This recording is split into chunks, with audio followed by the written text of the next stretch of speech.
Assalamualaikum warahmatullahi taala wabarakatuh. Yang saya hormati Ibu dosen pembimbing mata kuliah Studi Masyarakat Indonesia, yang saya banggakan teman-teman seperjuangan.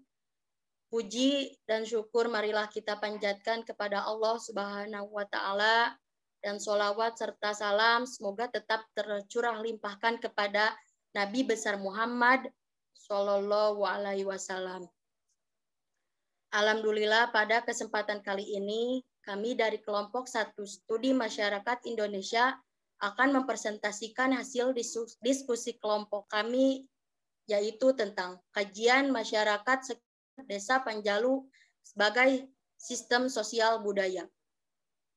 Di sini saya Wilda Akmalia selaku moderator akan membimbing jalannya presentasi pada kali ini. Sebelumnya saya akan memperkenalkan anggota kelompok 1 yang mana anggotanya terdiri dari Aditya Ramadan Casti, Dudun Supardan, Muhammad Ipan Firmansyah, Seli Putriani, Wilda Akmalia, Dica Asri Nur Alida, Nabila Nur Fitriani, Salma Ainunisha, Dea Puspita Arum. Rangkaian acara yang akan kita lewati pada presentasi kali ini yaitu yang pertama sesi pembukaan, yang kedua sesi penyampaian dan penyajian materi, dan sesi yang terakhir yaitu sesi penutup. Baik teman-teman, langsung saja kita ke sesi yang pertama yaitu pembukaan. Marilah kita mengucapkan basmalah bersama-sama. Bismillahirrahmanirrahim. Selanjutnya adalah penyampaian dan penyajian materi yang akan disajikan oleh saya sendiri. Boleh next slide. Yang pertama, identifikasi Panjalu sebagai daerah wisata. Kota Panjalu yaitu terletak sekitar 35 km sebelah utara kota Kabupaten Ciamis atau 15 km sebelah barat kota Kawali, yang berbatasan sebelah utara dengan wilayah Telaga Majalengka dan Kabupaten Kuningan. Panjalu adalah salah satu kota kecamatan di wilayah utara Kabupaten Ciamis, Jawa Barat. Peranan yang sangat menonjol dari daerah Panjalu yaitu sebagai kota daerah wisata, baik wisata alam, wisata budaya, maupun sebagai wisata religius atau tempat ziarah. Daerah Panjalu dikukuhkan sebagai desa wisata oleh pemerintah Jawa Barat sejak 17 Maret tahun 2004. Adapun temuan-temuan data kepurbakalaan atau nilai-nilai sosial kultur sejak jejak kesejahteraan lainnya yang kini masih dilestarikan merupakan petunjuk tentang masa lalu kota Panjalu ini. Next slide.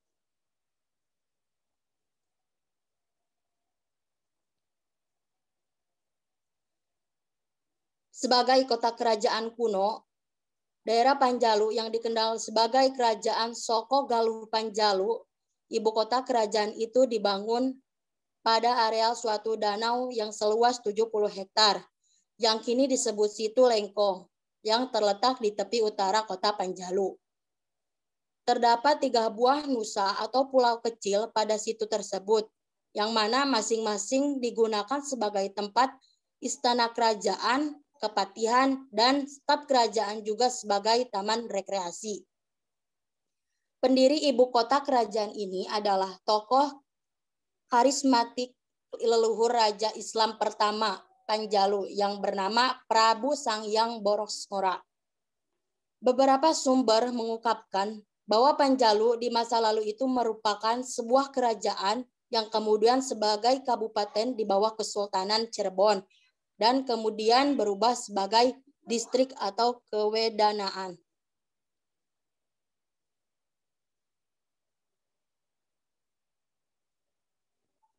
Next slide.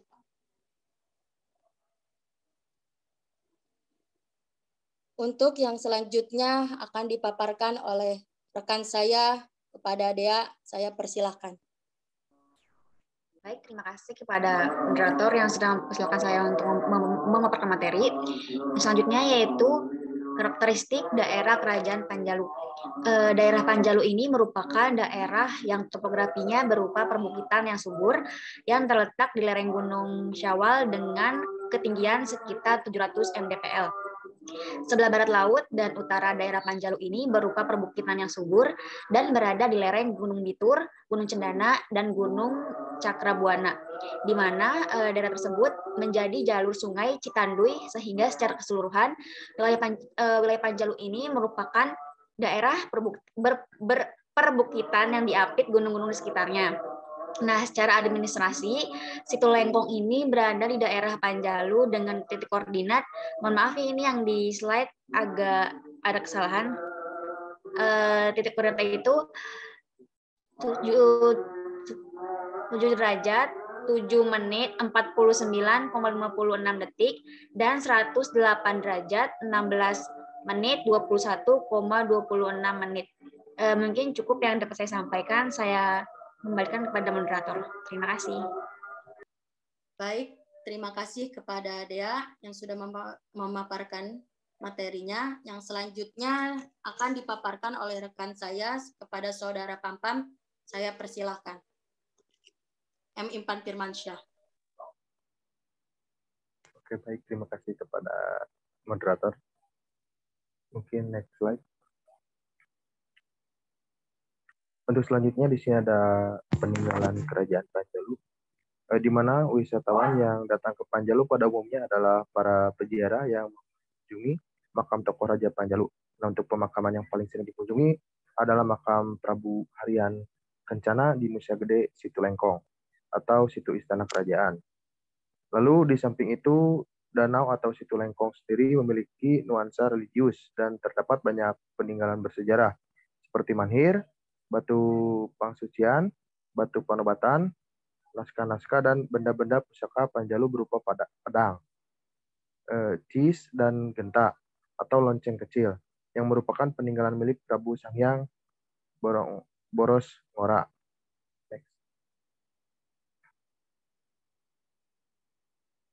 Benda pusaka tersebut biasanya setiap bulannya atau bulan Mulud atau hari Senin atau Kamis akhir bulan digelar dalam suatu upacara perawatan yang disebut nyangku.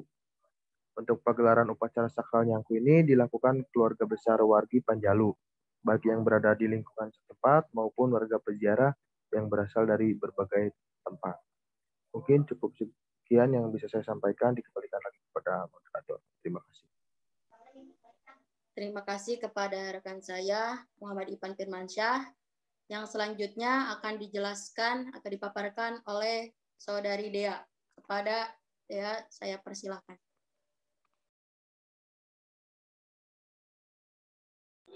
Baik, yang selanjutnya ada sumber sejarah di Kerajaan Panjalu. Nah, sumber sejarah di Kerajaan Panjalu ini didapatkan dari situs-situs bersejarah, yaitu ada pemakaman raja, bupati, dan pertapaan. Kemudian selain itu juga didapatkan dari para jejak-jejak non tulisan berupa menhir, batatan, terus mata uang Cina, bokor emas, serta benda-benda perkasa peninggalan raja dan bupati Panjalu. Boleh di next. Nah, yang selanjutnya ada pedang Prabu Sanghyang Boros Ngora. Dalam pedang ini terdapat tulisan Arab yang diantaranya bertulisan Lafala ilahi Ali ya Ali Karomalpu Wan Jalu. Nah, ini adalah pedang milik Sayyidina Ali Karomallahu Wajnahu. Mungkin sekian yang dapat saya sampaikan. Saya kembalikan kepada moderator. Terima kasih kepada rekan saya, Dea. Yang selanjutnya akan dipaparkan oleh Saudari Dica Asri Nuralida. Kepada Dica, saya persilahkan. Baik, terima kasih buat moderator. Di sini saya akan menjelaskan sejarah Situ Lengkong Panjalu. Nah, menurut cerita sejarah Panjalu, Situ Lengkong bukanlah situ alam yang terjadi dengan sendirinya, akan tetapi hasil buatan para leluhur Panjalu. Di Panjalu, pada sekitar abad ke-7 atau ke abad ke-15, pernah berdiri kerajaan yang berlatar agama Hindu bernama Kerajaan Panjalu. Pada awal abad ke-7, Prabu Sanghyang Cakradewa memerintah di Kerajaan Panjalu. Raja mempunyai keinginan agar putra mahkota sebagai calon pengganti raja harus memiliki kelebihan, memiliki ilmu yang paling ampuh dan paling sempurna. Maka berangkatlah sang putra mahkota yang bernama Borosmora dengan tanpa pengawal satupun menuju ke suatu tempat. Dan dalam akhir perjalanannya, sampailah ia di tanah suci Mekah. Di sanalah tujuannya tercapai, yaitu mempelajari dan memperdalam agama Islam dan membaca 2 kalimat syahadat. Next. Nah, lalu setelah sekian cukup lama, maka pulanglah sang putra mahkota ke Panjalu dengan dibekali air zam-zam, pakaian kesultanan, serta perlengkapan pedang dan cis. Nah, di Panjalu, tugas utamanya yaitu harus menjadi raja Islam dan sekaligus mengislamkan rakyatnya. Beliau kemudian menjadi Raja Panjalu, menggantikan ayahnya dengan gelar Sanghyang Borosmora.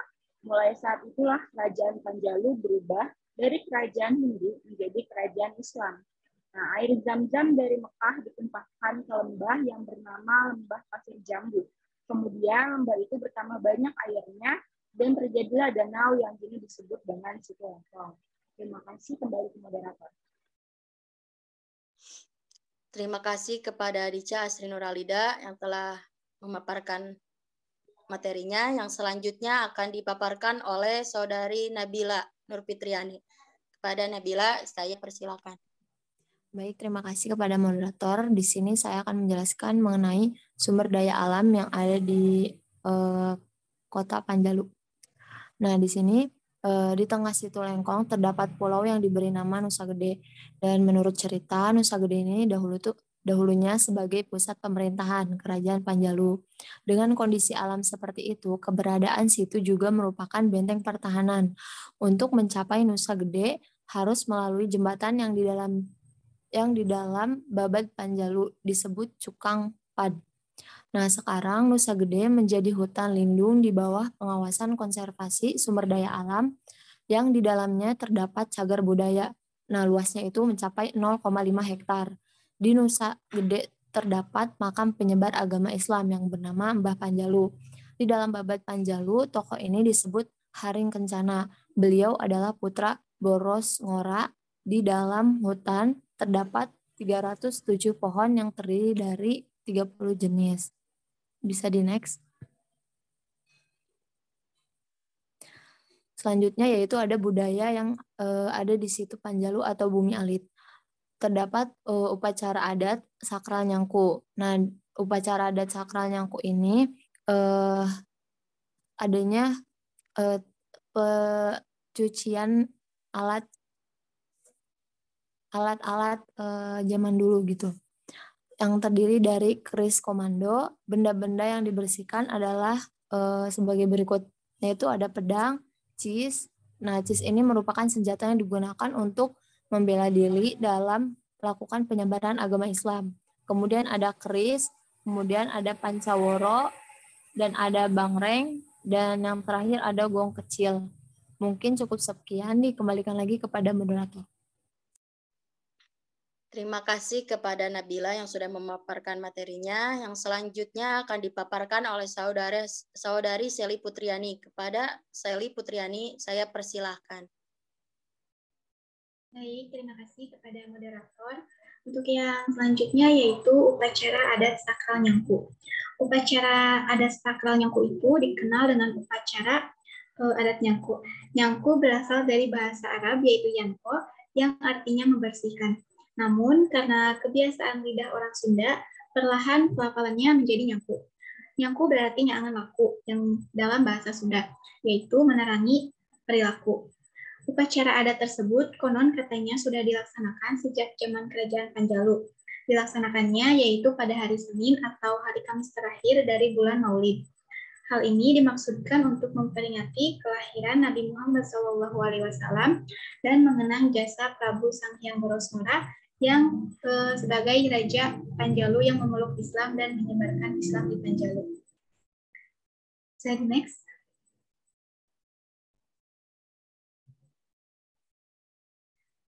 Di dalam upacara tersebut terdapat rangkaian prosesi adat penyucian benda-benda pusaka peninggalan Kerajaan Panjalu yang tersimpan di Pasucian Bumi Alit. Adapun tujuan dari upacara ini yaitu membersihkan benda-benda pusaka sebagai simbol penghormatan terhadap leluhur. Dengan kata lain, nyangku merupakan simbol membersihkan diri.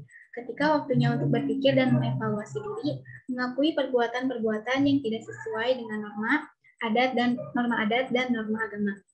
Upacara adat Nyangku biasanya dimulai pada pukul 7.30 waktu Indonesia Barat dengan mengarak benda-benda pusaka yang terdiri dari keris, kujang, trisula, bangreng, dan lain sebagainya dari Pasucian Bumi Alit menuju Nusa Gede. Nusa Gede adalah pulau kecil yang terletak di tengah Situ Lengkong Panjalu. Benda-benda pusaka tersebut dibawa dengan cara digendong seperti menggendong bayi. Rombongan pembawa pusaka mengenakan baju muslim dan baju tradisi Sunda, dan prosesi ini diiringi oleh alunan kesenian gembyung dan lantunan selawat Nabi. Mungkin cukup sekian, dikembalikan lagi ke moderator. Terima kasih kepada Sally Putriani yang sudah memaparkan materinya. Selanjutnya akan dipaparkan oleh saudari Salma. Kepada Salma Indonesia, saya persilahkan. Baik, selanjutnya ritual pembersihan merupakan puncak dari upacara ini, di mana benda-benda pusaka mulai dibersihkan dengan menggunakan air yang berasal dari 7 mata air dan jeruk nipis. Kemudian dikeringkan dengan tungku minyak kelapa murni, kemudian dibungkus kembali dan dililit kain putih. Setelah ritual pembersihan selesai, benda-benda pusaka diarak kembali untuk disimpan di Pasucian Bumi Alit. 7 mata air tersebut, yakni mata air Gunung Bitung, mata air Gunung Sawal,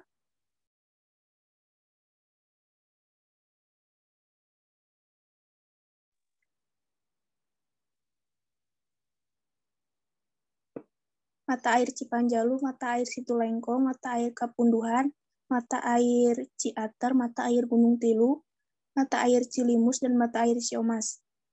Air tersebut dibawa menggunakan kele, yaitu sebuah tempat yang dibuat dari bambu dan dilubangi bagian atasnya. Setelah dilakukan pesucian, benda peninggalan itu diolesi minyak khusus yang kemudian dibungkus dan kain berwarna putih dan disimpan kembali ke Pasucian Bumi Alit. Semua benda pusaka peninggalan Raja Panjalu dibersihkan. Hanya saja yang diperlihatkan secara simbolis ke masyarakat hanya 3, yakni pedang Zulfikar, kujang Panjalu, dan keris Tok Komando. Lalu selanjutnya ada peran masyarakat dalam upacara adat Sakra Nyangku. Upacara ini dilakukan secara gotong royong oleh warga Panjalu. Tak sedikit pula orang di luar daerah turut menyaksikan dan menikmati acara ini.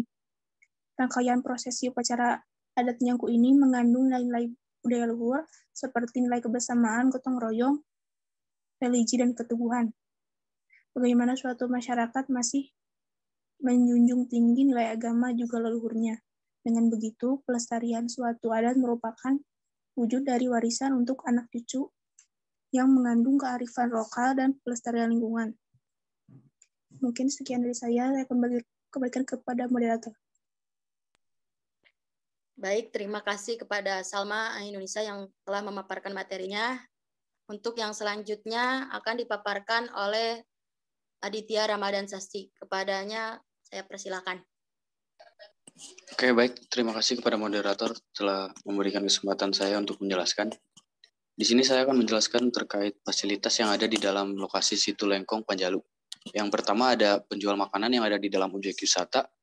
Ketika pengunjung berada di dalam lokasi pengunjung dapat menikmati suguhan makanan khas daerah Panjalu ataupun makanan-makanan lainnya yang ada di setiap rumah makan yang ada di lokasi objek wisata. Lalu yang kedua ada penjual souvenir di Situ Lengkong Panjalu. Pada lokasi daerah Situ Lengkong Panjalu terdapat banyak masyarakat sekitar yang menjajakan berbagai jenis souvenir yang dapat dibeli oleh para pengunjung. Salah satunya yaitu lukisan, kerajinan anyaman, pakaian, dan lain-lain. Lalu yang ketiga ada tempat parkir yang disediakan di Situ Lengkong Panjalu. Pada fasilitas khususnya kendaraan para wisatawan dapat menyimpan kendaraannya di tempat yang sudah disediakan oleh pengelola kawasan wisata dan dengan luas lahan dan lokasi yang dekat dengan tempat penjualan souvenir cukup memudahkan para wisatawan yang baru tiba maupun yang hendak pulang setelah berwisata di Situ Lengkong. Sebenarnya ada banyak juga fasilitas lainnya seperti misal ada perahu untuk menyeberang ke pulau yang ada di tengah situ. Lalu juga ada masjid yang baru dibangun dan masjid itu cukup luas juga. Lalu jalannya juga sudah cukup bagus. Mungkin itu adalah fasilitas yang ada di Situ Lengkong Panjalu. Boleh di next.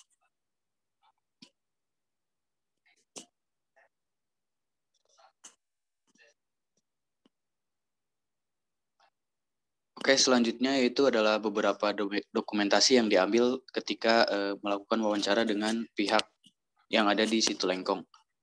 Untuk gambar yang pertama ini adalah benda-benda pusaka peninggalan raja yang dimasukkan ke dalam sebuah bangunan yang terbuat dari kayu dan berada di dalam bangunan. Nah, benda-benda pusaka yang ada di dalam lemari itu yang dibungkus oleh kain itu diantaranya ada pedang Sayyidina Ali, lalu ada cis, lalu ada kujang Panjalu. Boleh di next.